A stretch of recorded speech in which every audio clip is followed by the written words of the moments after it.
Сәлем достар.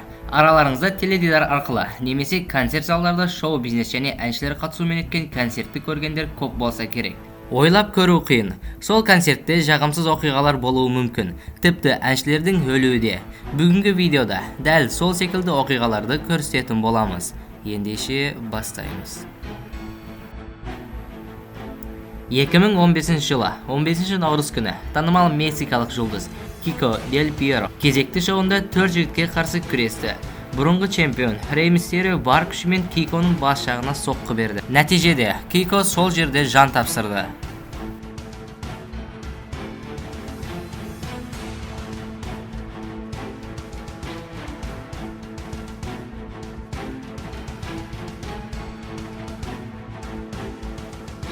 Он 19 жастағы Кипра Сионер ашық шой ұйымдастырып, өз қаласының тыныштығын бұзуға шешім қабылдады.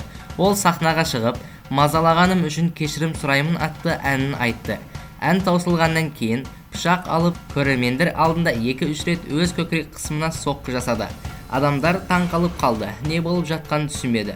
Біраздан соң оның досы Кипраны бұрыннан көрермендер алдында өз өміріне қол салғысы келіп жүргенін айтты.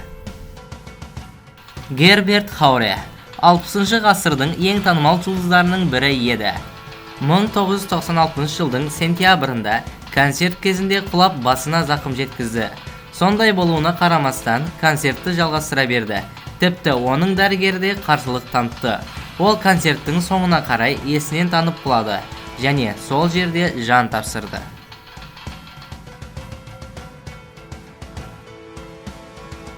2001 жылы Рената де Пауло Иисусқа сатқындық жасаған адамның рөлін ойнайды. Сценарийда оны өлім жазасына бұйырған еді. Сол кезде оның мойнына арқан асып, арқанды көбірек тартып жібереді. Және ол шынымен асылып өледі.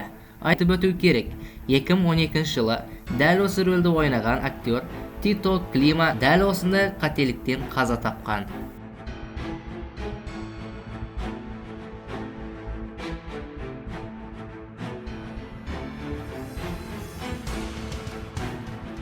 Дарк Эббот дүниенің ең танымал гитарашыларының бірі, және Пантера атты рок тобының негізін қалаушылардың бірі болып есептелетін еді. 2004 жылдың 8 желтоқсанында Огайо штатының Колумбия қаласында болып өткен концертінде Натал Гейлс оның басына 3 рет оқ атты. Одан кейін адамдарға қарай оқ жаудырған. Полиция оны өлтіруден бұрын ол 3 кісінің өліміне және 1 кісінің ауыр жарақат алуына себепші болған. Дек Шон 1960 жылдардың ең танымал актерларының бірі еді. 1987 жылдың 17 апрелінде ол Сан-Диегода сахнаға шықты және ол ақырет күні туралы сөз айтты және сол жерге жатып алды. Көрермендер бұны көрініс деп ойлады, ал ол қаза тапқан еді.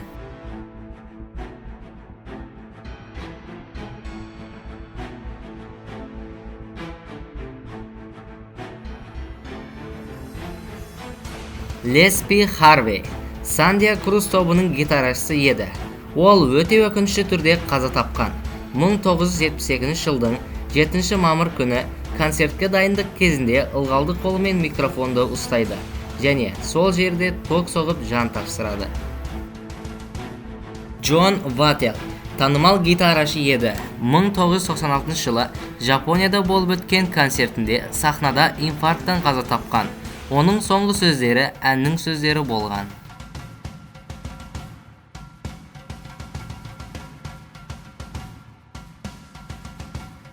Операшы Ричард Версал өзінің алғашқы нотасын айта бастады және бір кезде құлап түсті.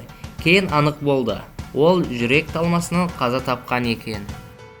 2014 жылдың 22 ноябрінде бұл жұлдыз концерт кезінде көрермендердің үстіне секірді. Нәтижеде басымен құлап түсті.